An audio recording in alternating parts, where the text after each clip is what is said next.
nimesikia kuna matangazo ya kwamba kuna maandamano tarehe 9 Disemba. Hebu nizungumzie juu ya maandamano ya tarehe 9 Disemba.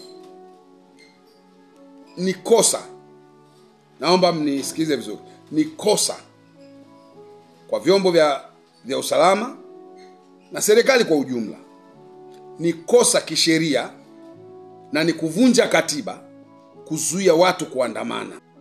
Wenye akili ndogo watanipinga, na hili ndio tatizo la akili ndogo kutaka kutawala akili kubwa.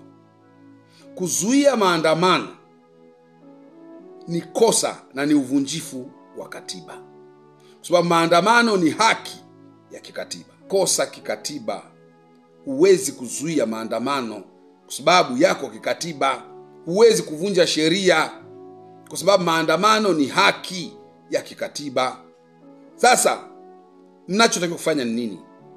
Vyombo vyetu vya usalama, mnachotakiwa kufanya, kuna mambo mawili tu, hayahitaji akili kubwa sana.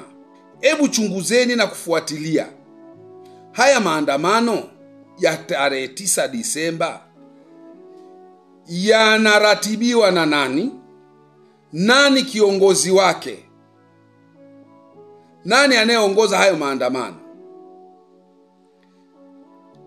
Ni nani ambaye anasema anaongoza kwamba kutakuwepo na maandamano tarehe 9 Disemba? Ni mtu gani huyo?